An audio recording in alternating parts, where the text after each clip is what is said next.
सुप्रभात बच्चों। अब पिछले अंश में हमने देखा कि पढ़ना हमारे लिए कितना महत्वपूर्ण है और यही बात नेहरू जी ने अपनी बेटी के द्वारा हम सबको समझाई है।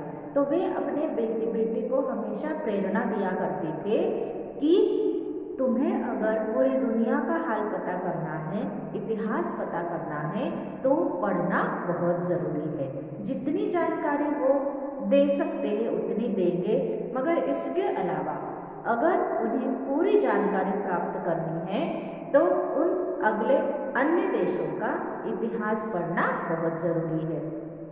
अब वे आगे कहते हैं, लेकिन मुझे आशा है इन थोड़ी सी बातों को भी तुम शौक से पढ़ोगी और समझोगी कि दुनिया एक है और दूसरे लोग जो इसमें आबाद है हमारे भाई बहन हैं, क्योंकि ये जो पूरी दुनिया है इसमें इंसान बसते हैं और ये इंसान चाहे किसी भी देश के हो।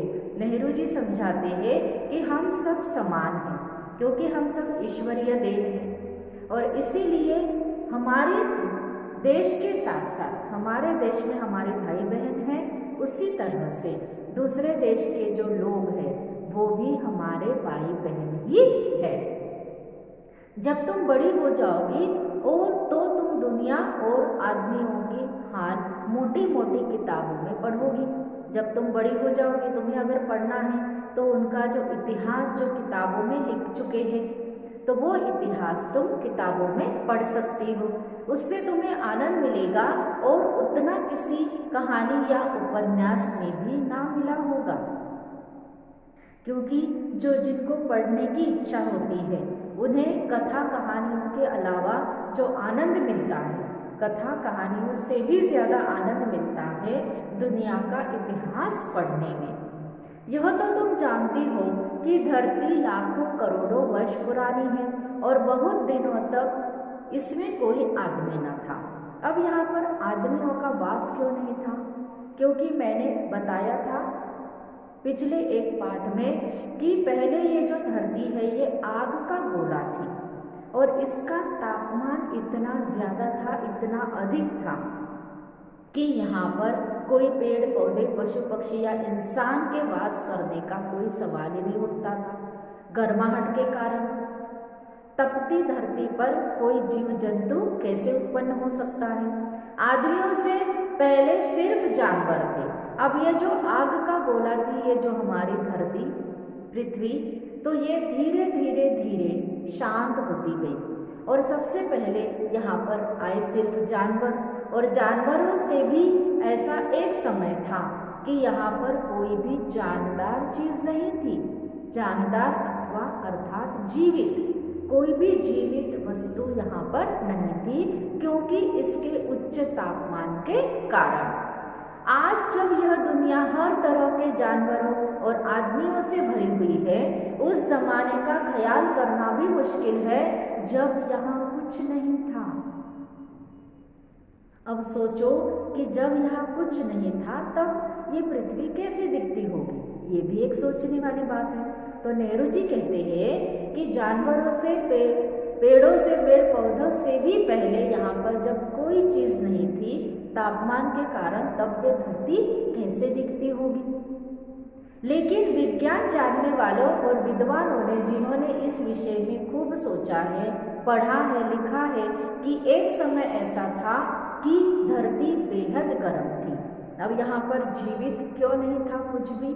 क्योंकि धरती का तापमान बहुत ज़्यादा था और इस पर कोई भी जानदार चीज़ नहीं रह सकती थी। और अगर हम उनकी किताबें पढ़ें और पहाड़ों और जानवरों की पुरानी हड्डियों की गौर से देखें तो हमें खुद मालूम होगा कि ऐसा समय ज़रूर रहा होगा।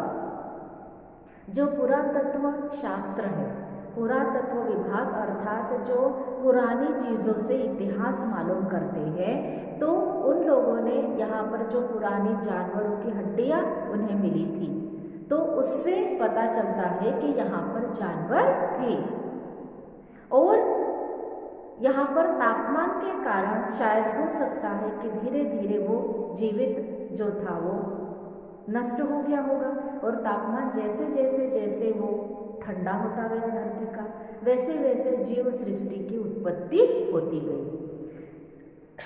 तुम इतिहास की किताबों में ही पढ़ सकती हो, लेकिन पुराने ज़माने में तो आदमी पैदा ही न हुआ था, किताबें कौन लिखता।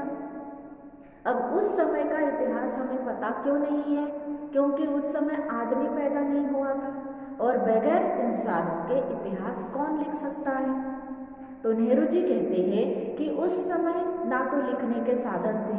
अब जब सोचो कि पहले आदमी आया होगा तो वो जंगलों में रहने वाला, भटकने वाला, ना ही घर था, ना ही खाने को कुछ था, जानवरों को मारकर पत्थरों के औजार बनाकर, हमने देखा है पिछले पाठ में कि किस तरह से पत्थरों के औजार को भाव संकेत उपयोग में लाते थे।